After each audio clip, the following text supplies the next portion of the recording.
Yo, what's going on, everybody? It is 1 p.m. here in Chicago, Illinois. That means it's time for another live stream. Today is Friday. We've made it to Friday, everybody.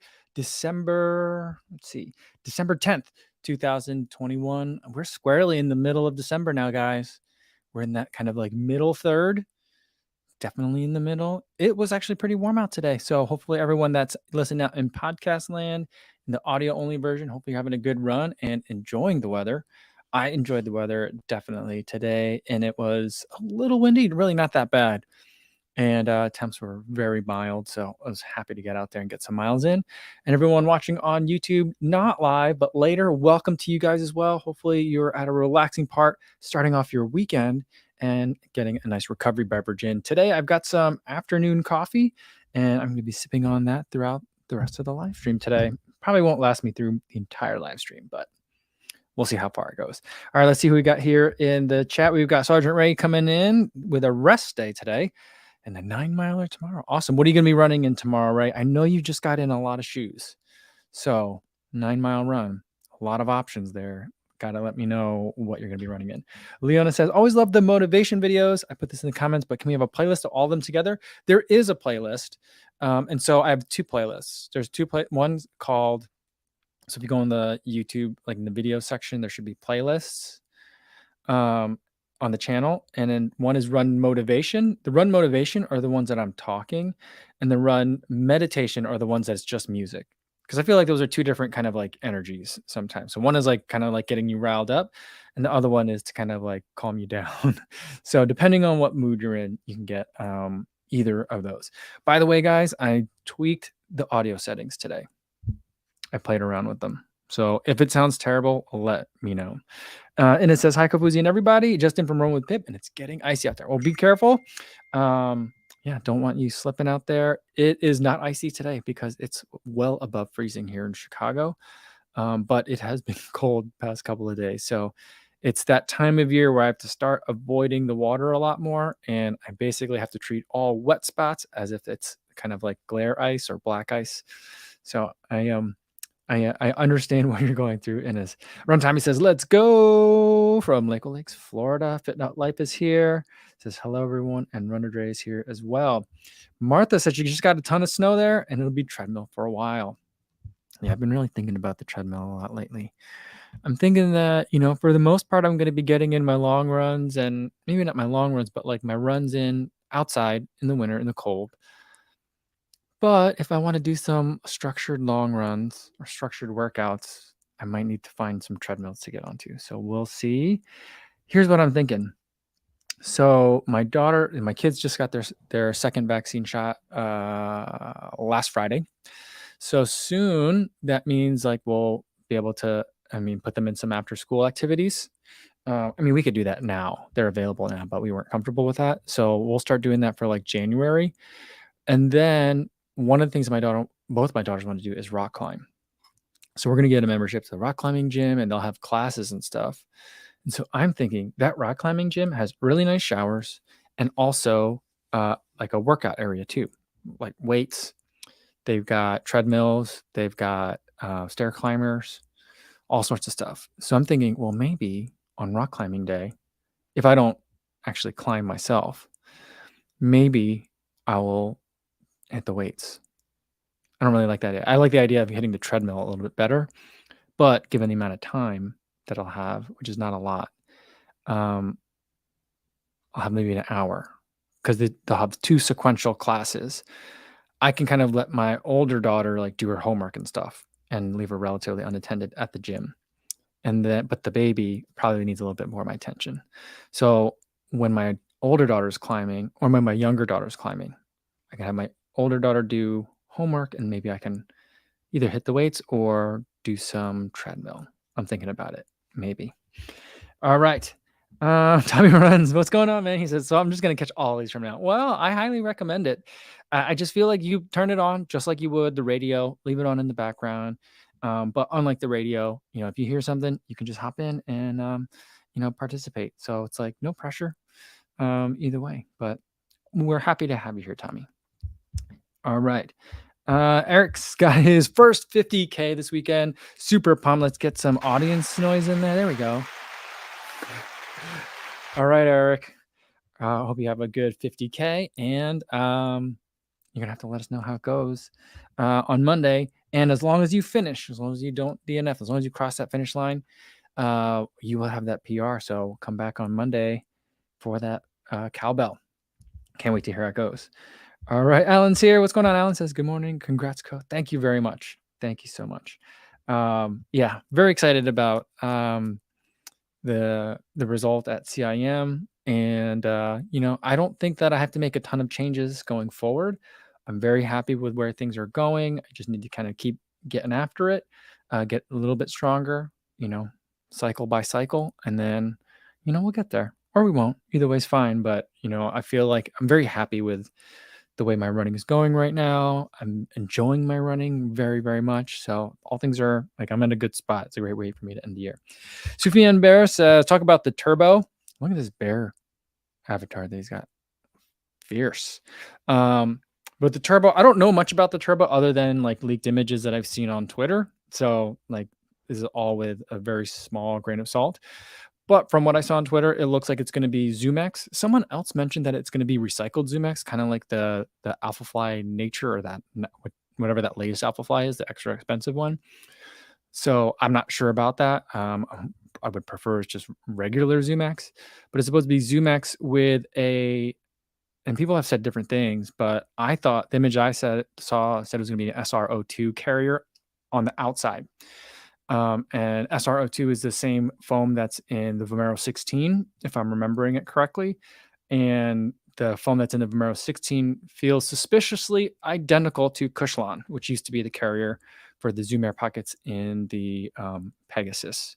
So I think basically it'll be the most Pegasus-y of the Pegasus turbos if it comes out that way. It looks like it's going to have a knit upper as well, which I'm super excited about. And by the way, today I just saw in the local news of all places that Nike is suing Adidas right now for 49 patent violations for 49 of their models that are using a knit material that Nike is alleging that Adidas infringed on their patent. Now, I mean, I don't know. When I think about knit, I think about Prime Knit. I don't think about Fly Knit. I think that Adidas knit is like the first. I don't know if they were the first, but they were the first that I experienced. I mean, I don't know. Like I wasn't really paying that much attention to running shoes when we're talking about Ultra Boost 1.0 and like the Lunar Epic Fly Knit or whatever came. I don't know if there was any Fly Knit shoe that came before that, but I don't know. It goes back. It goes back a ways. But I've always preferred the Adidas knit to the Nike knit. So it'll be interesting how that goes. But I think the new turbo is supposed to have, if we're getting a new turbo, I don't know. Could be just rumors. But that's what that is. I'm feeling if that comes out, it's not going to come out till like July anyway. So, that's way too far away for me to really get excited about it right now. All right, Runner Dre says, I think it was around this time last year when I joined this community. Thank you. Thankful for you all. We're thankful that you are here, Runner Dre. And happy, I guess, anniversary to you. That's awesome. Very, very cool. All right. Martha is in the middle listening to the podcast that Tommy had with Monica from Rabbit. Very cool. It's the thing, like, if you look at Tommy's podcast list, you go back and you're like, oh my goodness, he's interviewed everybody. This is a really stellar list of interviews that he has there. So if you're not listening to Tommy Runs on your favorite podcast listener, I would go and check it out for sure. All right. Stevie76 is here saying, yo, what's going on? And Ray letting us know that tomorrow's 9-miler is going to be in the Nova Blast 2. A great choice. So today, someone had commented and asked a question. And I'm going to scroll down all the way at the bottom just to make sure audio is sounding okay. And okay, doesn't look like anyone's complaining about the audio today. What was I just talking about? I lost my train of thought. Nova Blast 2. Ray was talking about Nova Blast 2. So today someone commented on my Nova Blast 2 video, which is pretty old at this point. But that's the nice thing about some of these shoe reviews is like you can make the video a long time ago and people will still find it later on whenever they do their search. And they were like, well, what's like the Nova Blast 2 in the Puma lineup? And I was like, there isn't one. But I think what they were asking for is like, what's the daily trainer really? So I was like, I don't think that they're the same, but I think it's the Liberate Nitro. I haven't tried the Liberate Nitro. I went right to the Deviate Nitro because that one was going to be all nitro foam plus a plate, rather than the Liberate being a nitro foam and an EVA and a plate. Now, I don't remember if I saw the Liberate 2 at TRE, but I thought I remember hearing about it, that the Liberate 2 was going to be all nitro foam next year. Don't quote me on that one. But if it does go all nitro foam next year, I'd be much more interested to try it. Because I think I just really like nitro foams, I think. All right, CR says, happy Friday. Thanks for the review that you did of the craft clothing. Got a pair of the ladies Lumen padded tight for half price. I'm looking forward to trying them out. Yeah, I mean, craft. I think craft is the leader in terms of winter running apparel, and I think it's because they have such a heritage in the cycling and in the cross country skiing world. So they understand movement, they understand heat, and they understand like an endurance athlete's legs. So I think they know how to make clothes that fit and that work really, really well. I mean, my craft clothes that I've put them through some of the worst conditions for several years, and they all still work really, really well. So, except for the mittens don't last me very long, but the rest of the clothes, really nice. I'm a big fan. Hope you enjoy, CR. All right, let's scroll down towards the bottom. If you guys have any other like specific running questions and I just skipped over it, put it in there again. I'm really sorry about that, but I'll try to make sure I catch it. Tracy says, no, not that. Tracy says, hi, all late to the party here. Good to see you, Tracy. And Thomas Villa says, how did the podcast go? The podcast went really well. We had a good time. I was there for a long time. I was there over 2 hours. I met with Scott Coomer. He is an attorney, a race director, and a podcaster. I think he's the owner of a podcast network, if you want to get technical. He's the host of 10 Junk Miles, and they have many kind of like types of shows, which is not uncommon for like podcasts to have, like different types of episodes. And so I think it was just me and Scott for this one. He also has ones there where there's like a larger group of people and an interviewee. So it's kind of like a bunch of runners showed up to a bar kind of thing. And it gets a little bit rowdy, but this one was just me and Scott, and we were just talking and chatting, and it was really cool. It was a really good conversation, very much deeper into kind of like how all my life kind of before running. So a lot more because he's in the legal space. So I felt like I could talk to him a little bit more about the law stuff. So, if you guys are interested in what I used to do, that'll be definitely a good one to listen to. And, I don't think I've been interviewed in person before. I'm trying to think. So that was really nice. I went to his house. He's got a nice little recording studio. His microphone setup was really, really, really nice. And it was very comfortable, and he was a very gracious host and just a great person to talk to. I'm sure that you'll see him on the live stream here some point. And, he was telling me about some of the ultra adventures that he and his friends go on. And I'm like, that sounds really fun. I really like that. So he's trying to draw me further into the ultra space. And I'm like, all I need is a guide. So yeah, let's go do it. So, I think we'll be hanging out much more in the future. So it was a really good experience. I really wasn't sure, like how the day was going to go. But it went really, really well. So a fantastic experience. Thank you for asking. Joseph D says, hi, Mike. Do you think I should run my easy run strictly on heart rate or on how I feel, i.e. conversational pace? My problem is even at conversational pace, my heart rate spikes to threshold zone.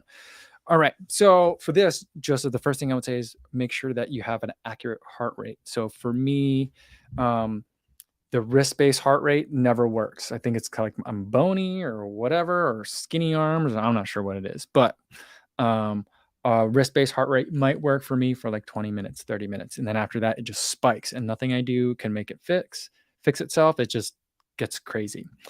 And so I use either a chest strap or an armband heart rate monitor to make sure I'm getting an accurate reading. And then once you do that, I would say that if you're certain that it's accurate and your heart rate is spiking to a threshold zone, I think that's your body's way of telling you that, like, look, you may think that you're having a conversation here, but like we're working hard in here. and that may be impeding your body's ability to recover from your quality sessions. So like there is two ways to look at easy runs. One is that it's a benefit in and of itself. It gets that aerobic system really good at just working for a long time. Just your body is ability to kind of produce, so it can do stuff, right? So that's what the easy run helps you work on. The second thing is that the easy run helps it so that way you can still do that kind of building while also helping you recover from your hard workouts.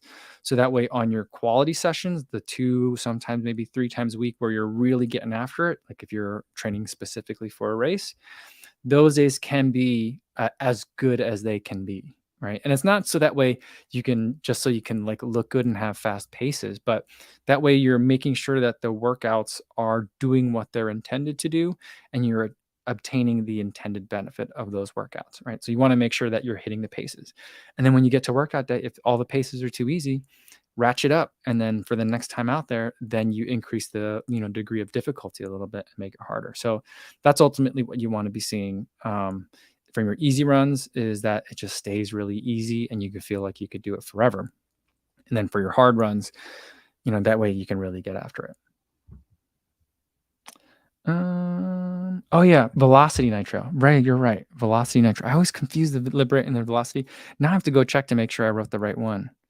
Because I did definitely, when I did the image search, I did the Google search of it, the image that popped up was the right one. Now I don't remember which one I said. I might have told you guys velocity and then wrote liberate, because I have the liberates. They're very thin. They're not a daily trainer. You're right. I got to go. Now I got to go. Yeah, Nifty Ninja is also saying the same thing. I definitely got to go double check because I think I wrote the wrong thing. Midlife Runner says, is a Rebel version 2 a Skechers shoe with New Balance foam? Mine feels cheap and starting to tear at less than 100 miles. I don't know. It's been a while since I ran a Skechers shoe, so I'm not sure. But I think what's the last one I ran in? I think the Speed Elite was the last Skechers shoe that I ran in. I didn't run in it very long, but I didn't really get the sense that there was any quality issues with mine. And so the Go Run Ride 8 is the last one of those that I ran in, and that shoe I felt like could last forever. So I don't know. The Rebel 2 starting to tear at less than 100 miles. That doesn't seem great, and that's something that I might check in with customer service at New Balance if it's a substantial tear, or even it's a tear that is worth doing something about. I would check to see with them because they might be able to replace that for you, because that doesn't sound right. And I haven't really heard that before coming from the Rebel, so that'd be unusual for me. So that may be something where they're like, yeah, you got a bad one. So I would check that out. All right. Oh, Anthony's here. What's going on, Anthony? He says, I have the Liberate and it seems all nitro. Yes, yeah, you're right. I misspoke, guys, for sure. One piece Mitchell says nitro on the suede. Yeah, man, that one. I was thinking about it today because I ran in the Rebel 2 today, and like midlife. What was it? Yeah, like midlife runner did, and I was thinking like, yeah, this shoe is not a daily trainer, the Rebel 2, and I'm like, it does remind me a lot of the Liberate. I feel like the Liberate, the Rebel 2, and the Atreyu base model version 2 all feel very similar to me. I mean, there's slight differences in terms of like the way the foams respond, but they feel pretty similar to me, all three of those. Manuel Sarmiento says, any tips for the Houston Marathon? I would say there's one really big hill. Really, really big hill. It's just before the halfway point. You go over a big bridge, and then you go down the bridge, and then you have to do a switchback. It's really, really annoying.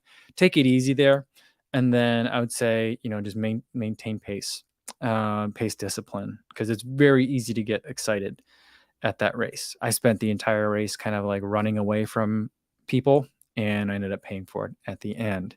I also dressed a little bit too warm.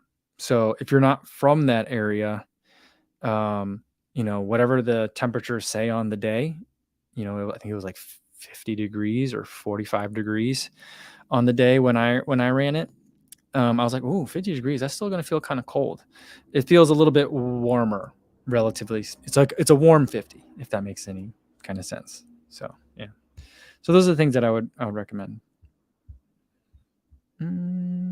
And it says, who's the guy with the short hair presenting the live stream tonight? Yeah, I got the haircut yesterday. Yeah, I'm still getting used to it. I think the baby likes it. My daughter's like, I liked it before. I think my wife is startled by it. It's taken her a little bit of time to kind of get used to it. Seatown fan says, good marathon video. Thanks so much. Thank you very much. Neri says, hey, Mike, how long in minutes should I be aiming to run for my longer runs? Is there a sweet spot? I think that it depends on what you're training for and kind of what your experience level is. If you're looking to train for like a half marathon or a marathon, I think for longer runs, maybe not your longest run of like getting ready for a race, but some of your longer runs, I think an hour and a half to 2 hours is a really good amount of time, because then like even at an easy pace, hour and a half to 2 hours, your body is going to start to feel a little bit, and so that'll put like a good, the kind of strain that you want on your body in terms of getting it to respond after that run. So I think that's a good amount of time, and that hour and a half to 2 hours also gets your body used to being on its feet for 2 hours.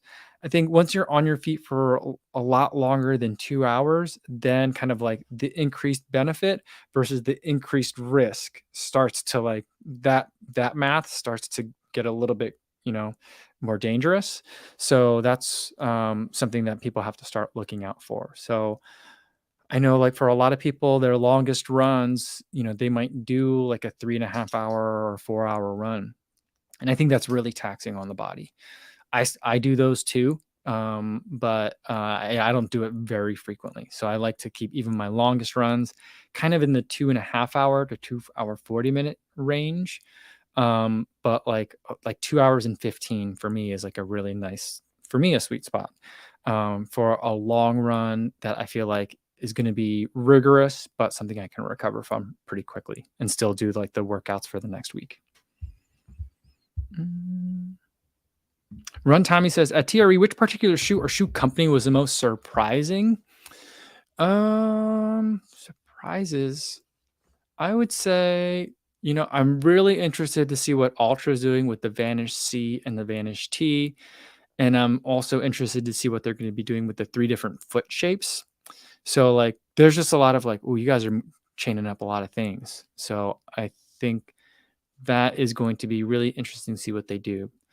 The other one I just watched, and I didn't realize it at the time because I didn't spend a lot of time at the Solomon booth. Because every time I go to the Solomon booth, I'm like, I don't belong here. I don't know. It doesn't. This brand doesn't usually kind of like fit for my needs. But then watching Believe in the Run Solomon video today, it seems like they are making shoes of a kind that I might like now.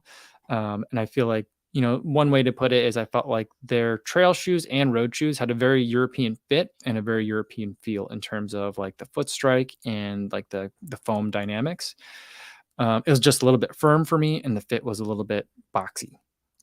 But it seems like I don't know if they're just making these for the American kind of audience, or if this is something that's going to be part of their global trends that they're trying to address. But it seems like the road shoes are going to be softened up a little bit, and I think that the fit's going to change a little bit too. So I didn't review any Solomon shoes this year, but I'll definitely review a Solomon shoe, at least one Solomon shoe next year. So those are some that are like surprising to me.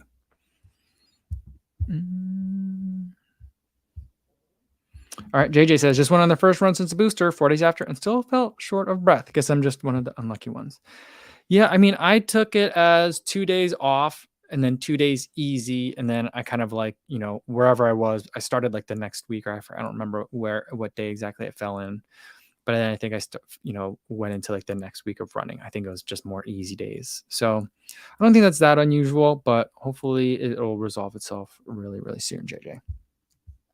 Thanks for getting boosted though. Seatown fan says, do you like running with running groups? Not usually. I enjoy it when I like after I've done it, I do it. I do enjoy it. And I'm always like, oh, I should do that more. But like a lot of times when I'm like, do I want to try and find a run group this week? I'm like, no, I don't have time for that. Cause then it's probably gonna be at night after work. And then, then I gotta figure out, well, I usually make dinner. And so then my wife has to do it. So like, it gets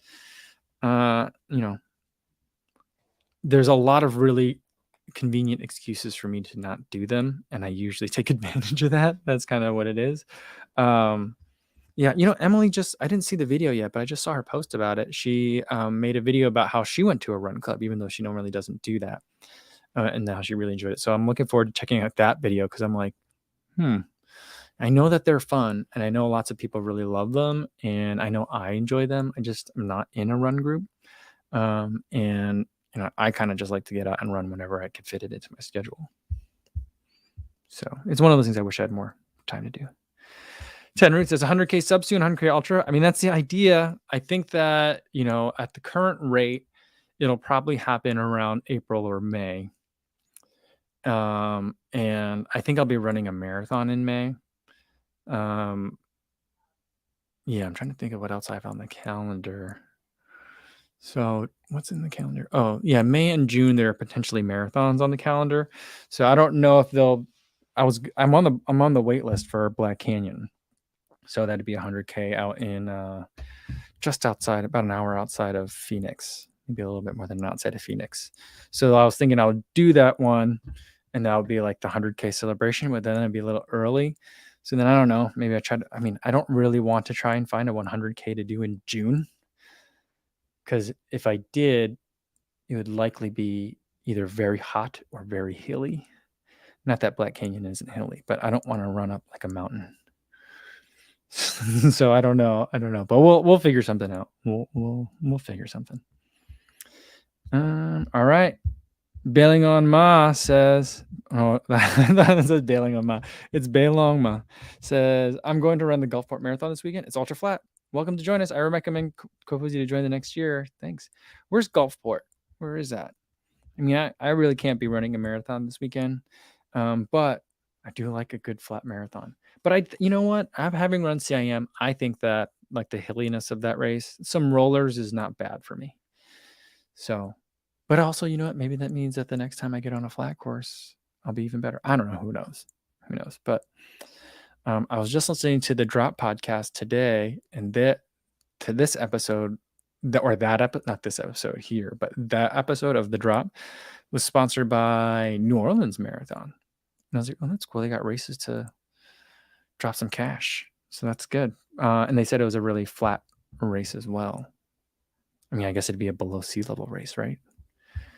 All right. We got a super chat come in. Awesome. Thanks, Alan, for the super chat. He goes, I don't get to live chat much, but I always listen after and get so much from the Q&A approach. Well, thanks so much, Alan. I'm glad that you're listening. I'm glad you're enjoying it afterwards. I do think that there's a decent number of people that do watch it that way, and I always appreciate that. And I also love the people that are here. I was having that conversation with Scott Coomer yesterday when he was interviewing me, and he's like, I've always thought about doing a live stream, but I'm like, what do you talk about the entire time? I'm like, in the beginning, there weren't that many people, and it was really hard because then it's like, I've read every single thing that everyone has typed, and now what? Now what do we talk about? But like now there's a lot of people here, and there's usually plenty at this point, there's more for me to respond to than I can really get to. It's really nice now because now like there's side conversations that are happening, there's main conversations that are happening, and it's just a lot of yourself talking, but I'm still talking to everyone, and so I was like, Scott is someone that could definitely do one. And I think that the people that listen to his podcast and that go to his races would definitely, sit down and participate in a live chat or listen to it afterwards. I think they would really like it. I'm trying to convince them. Yeah, Jeff Allen says, I prefer not to run in the dark, so probably no running groups for him for a few months. Yeah, I have a feeling that a lot of the run groups kind of like shut down a little bit in the wintertime because it's cold to run at night too. So you got the sun setting, the ice and snow that melted all day. Now it's getting colder and it's night. I don't know. Yeah. Not a lot of pluses for group runs, I guess. I've been really lucky because now I've been running like at 9 o'clock after I drop off the kids and get back home. So it's kind of like one of the warmest parts of the day. So I've been definitely enjoying that.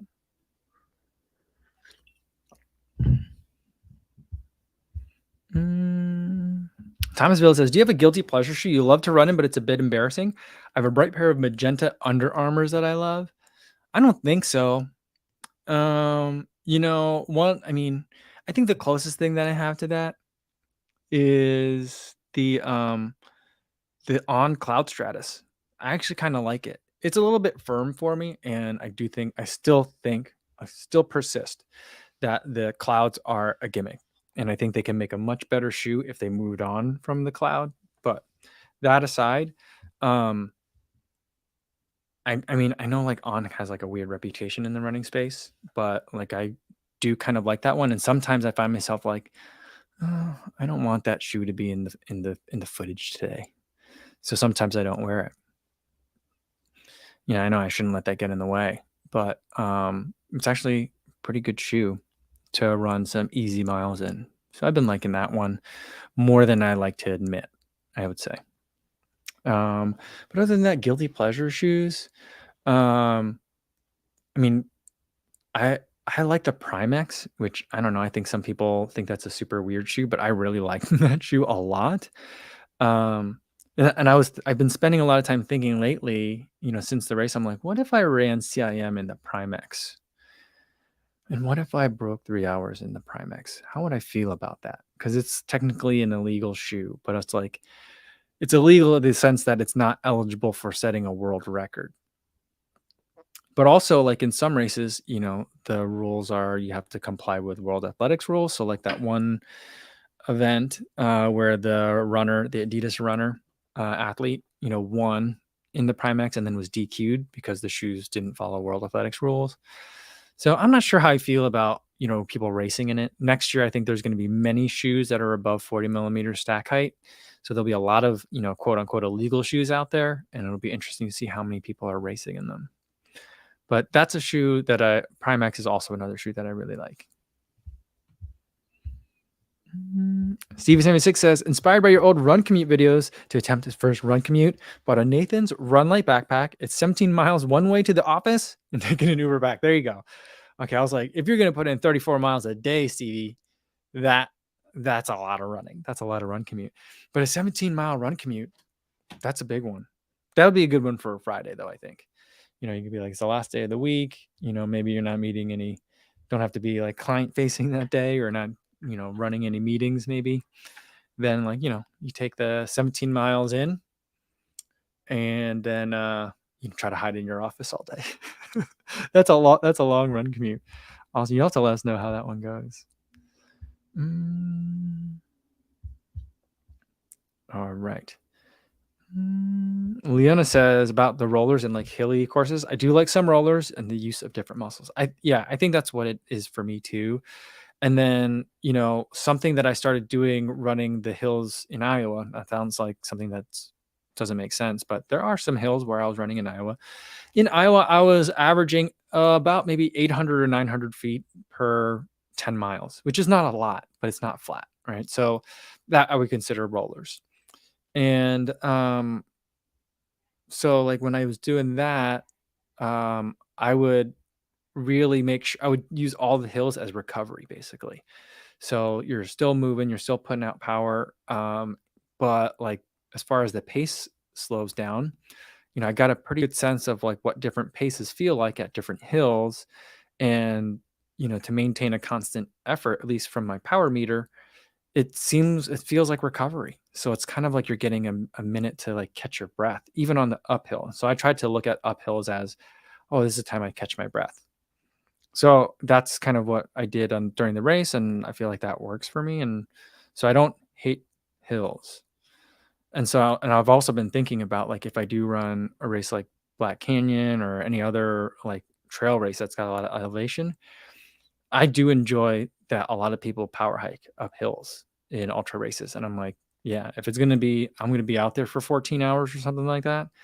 Yeah, I'm not running up any hills.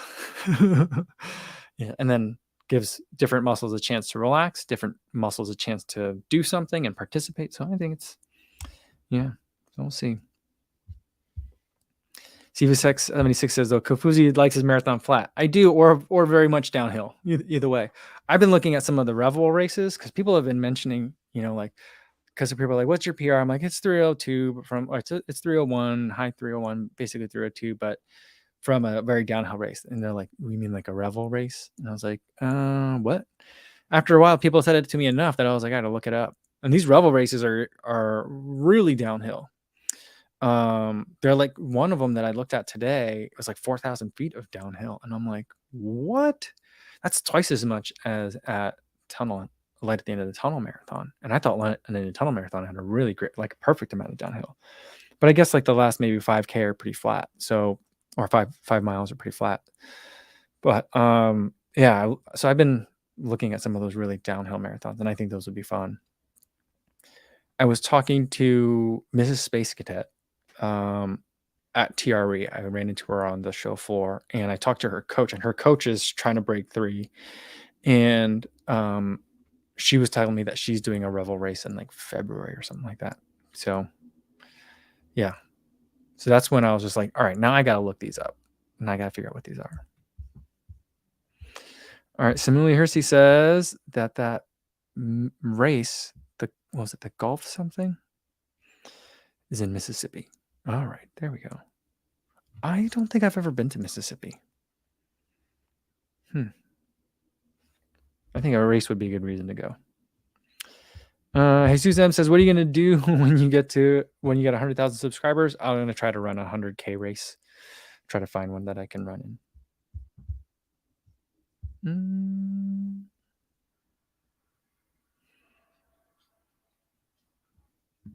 Remy says, "What do I talk about the whole time? Small YouTuber problems, aka my problems." Yeah. I mean, like some people have a hard time when I try to explain to them what the live stream is, and they're like, "What do you talk about?" I'm like, "I don't know, whatever we feel like talking about."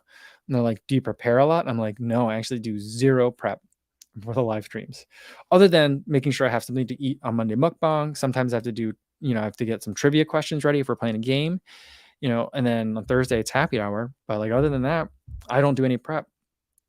So they're like, "Well, how do you?" It doesn't make sense to people. I'm like, "I don't know." It's just like, do you prepare when you're going to go hang out with your friends and you're meeting out for coffee or something? You don't. You just go and you'll figure out something to talk about. So it's, yeah. It gets hard though when there's not enough people participating. All right. Midnight Brennan says Chicago bound for October 9th. Awesome. He's going to add 2 weeks into the training block for the group run. Awesome. Any chance you throw in some strides at the end just to keep the turnover up? That's an interesting idea. We end usually at Millennium Park, and that's not a very good place for a bunch of people to do strides. So that's one thing. But let me think about that. Because if a lot of people want to do that, maybe that's something we can do as well. Let me think about that, Midlife Runner. I'll try and see if I can figure that in somehow. But there are spaces. I mean, that Millennium Park, there are a couple of green spaces in the area. Sometimes they're fenced off, but sometimes they're not. So you can get in there, and you're really close to the lakefront. And we'll be running along the lakefront the entire time. So I guess if you wanted to do some strides as we're going, maybe get ahead of the group a little bit and then wait for the group to catch up and then do some more strides. And maybe I'll tell people like this would be a good place for strides if you guys want to do it. Maybe I'll point that out to people.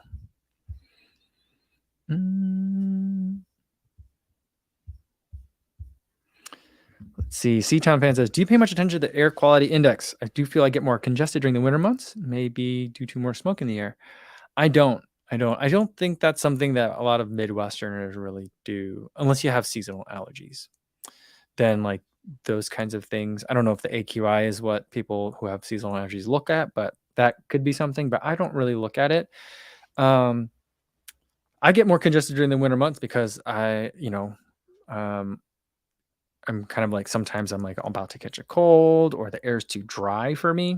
Air dryness is usually what may give me congestion, or if I'm feeling a little bit run down. So I do get some congestion during the winter months. Lee Parson says, "Hey, CM video was great. Thank you. I personally find it easier to increase effort on the uphills and use the downhills to recover. Interesting that you prefer the other way around." Yeah, I feel like the amount of effort that I put into going uphill can easily set me way over what I'm comfortable spending. energy wise in a race. And so I would rather use the downhills to catch up to people than I would want to use the uphills to get in front of people. So that's kind of how I see it. Cause then like my goal is, I think of it like, do you remember, are you old enough? I can't tell from your photo, Lee, but if you're old enough to remember the game Excite Bike. Excite Bike was an old Nintendo dirt bike racing game. There was two buttons, B and A. I don't remember which one was which. One was like a lower gear, and you can ride at that lower gear all day and your engine wouldn't overheat, but it wasn't that fast. Then the other button, you can go a lot faster, but then if you hit that button too long, you would overheat, right? And so it was a game of like feathering between A, B to get the fastest speeds possible. And I feel like a marathon racing is a lot like that. You know, a lot of times you're trying to get to that, stay right underneath their threshold levels so that you're not like dipping into your glycogen stores too early in the race. Because once you like hit it, you know, then kind of like, you know, you've broken the seal, and then all of a sudden your glycogen stores start to deplete. I know that's physiologically not exactly how it works, but that's visually, like mentally, how I like to think about it. And so other people, like ones that triathletes seem to use a lot, is like it's a book of matches and you only get so many matches. And once you use them all, the match book's done and you can't light any more fires. So that's another way to look at it. So that's what the main reason why I want to make sure to take it easier on the hills, is so that way I'm, you know, not overheating the engine too soon. Nathan F says, any tips on a good tempo day shoe? Yeah. So I like shoes like the Hyperion Tempo. Right now, the Audio 6, I think, is a relatively new choice to me. I just reviewed it recently, that I've been liking. I would like for that. Normally, I would recommend the Boston, but the Boston 10 this year is not my favorite shoe. I'm directing people more towards the Audio 6. The Endorphin Speed is probably one of the best in that category of shoe. I really like that one quite a bit. The Rincon 3 is another really good one that I would look at. I'm trying to think what else. The Rebel 2 is another good one that I would look at as well. So there's really a lot of good tempo day shoes, but I worry about that category because of the fact that, you know, for me, a lot of times now, and I think I'm unique because I have a lot of carbon plated shoes that I'm trying to just kind of get through to put more miles in for testing purposes. And so a lot of times for tempo day, I'll reach for a carbon plated shoe, where I think most people probably still have a room in their rotation for a tempo day shoe. But for me, a lot of times it's like daily trainer, carbon plated shoe, and then on the other side, there's a max cushion shoe for recovery day. So I'm kind of down to 3 categories in terms of what I'm using. And even then, with the way that max cushion shoes are changing, it's really kind of like 2 categories, like an easy day shoe that could be super cushioned or just regularly cushioned, and then a carbon plated shoe. So I know that's a bit unusual compared to most people.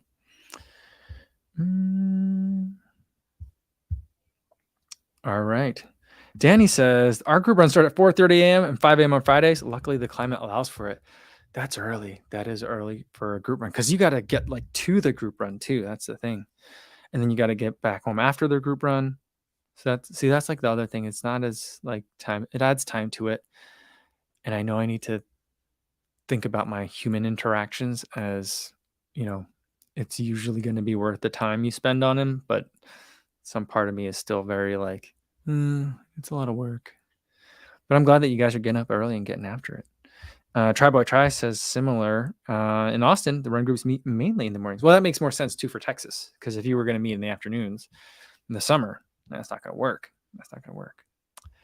Ahmad Galawinji says, is there a good running shoes for around $50 US? I would say look at Adidas and Reebok. They're probably going to have some deals on their shoes that will get you to the $50 price point. So like the Float Ride Energy starts at about $100. So I don't know how much it gets discounted to, but that's one that I would look at. I just saw versions of the latest Float Ride Energy in Austin. That'll be coming out next year. Not too many crazy changes to it. So like the ones that are still available this year might be on sale, and even last year still might be available. So that's where you're going to get your deals. And then from Adidas, I would look at the SL20. that's a shoe that I think is always, there's generally a sale on them at some point. That shoe starts at, I think, 120. I can usually see it for like $80. Sometimes it gets even cheaper than that. Also, a lot of times those same shoes will end up at like your kind of like your discount stores like TJ Maxx and Marshalls, if you have any of those near you, and then you can really get them for really, really cheap. So those would be two that I would look at.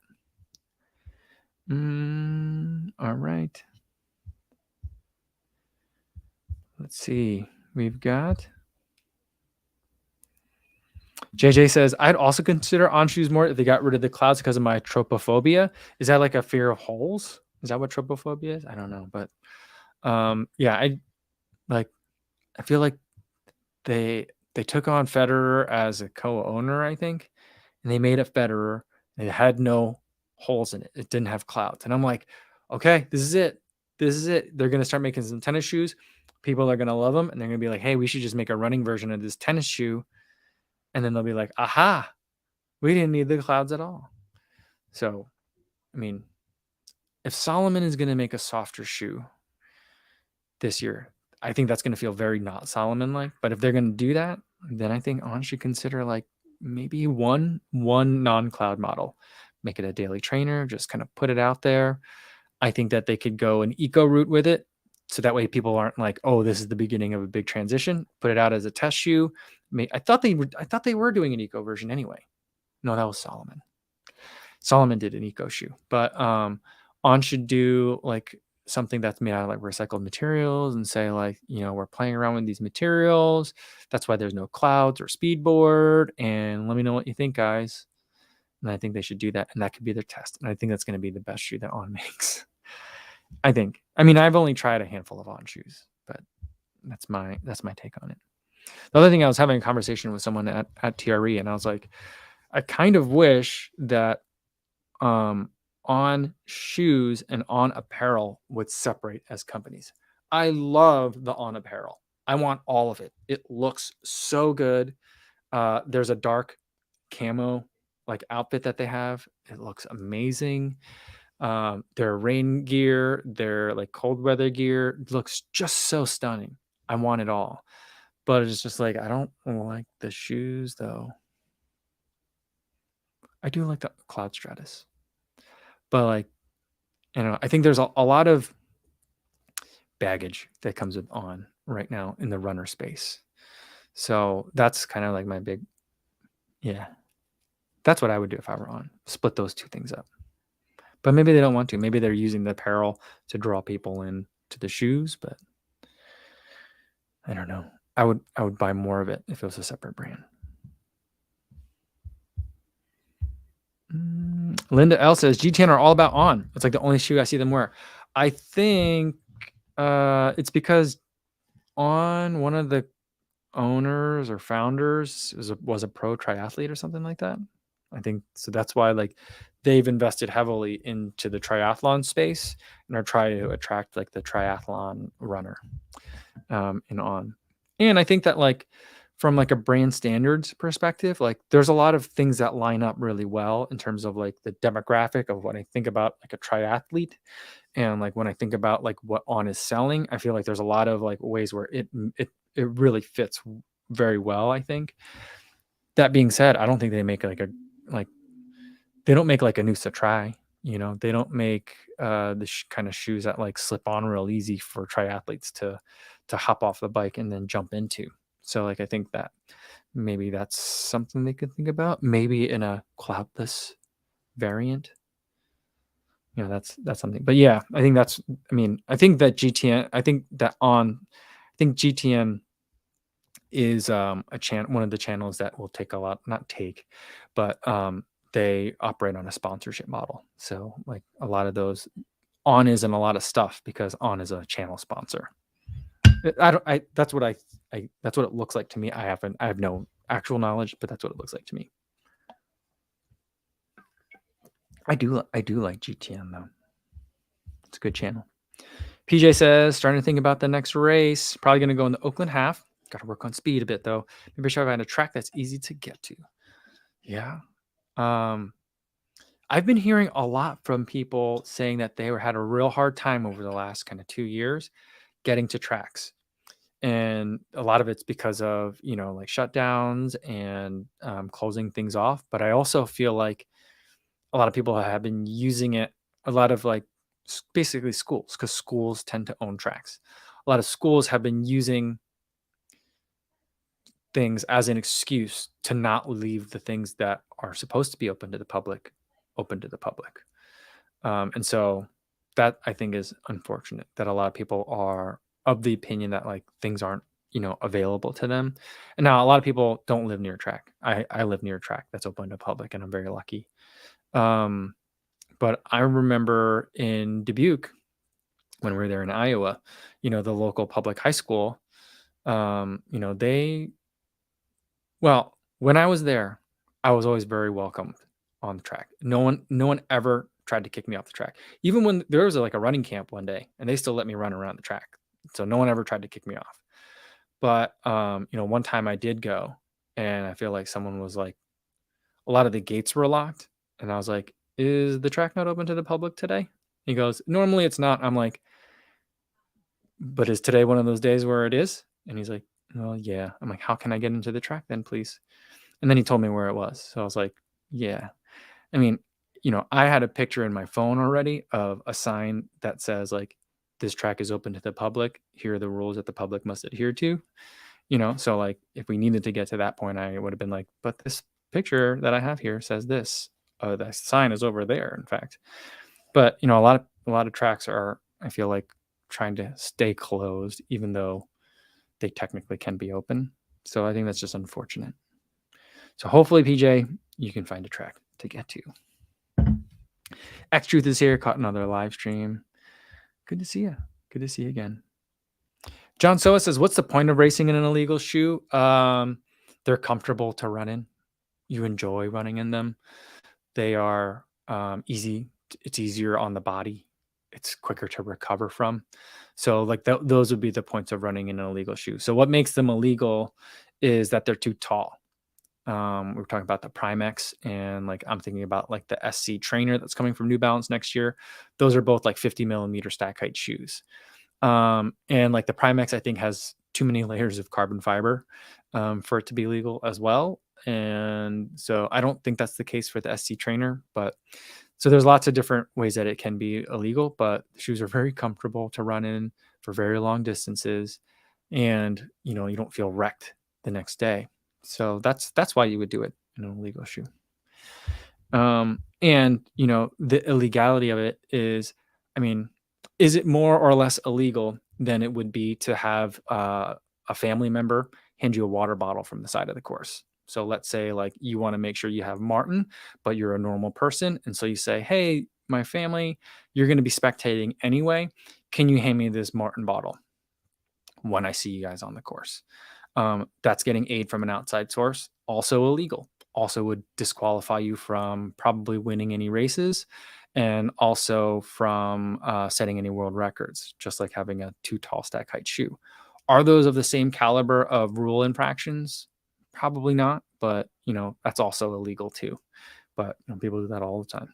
So that's just something to think about in terms of why you would do it, because it makes the experience more convenient, I guess. All right. Sorry, I am really far behind on the chat today, but I got to get going soon. I'll do one more.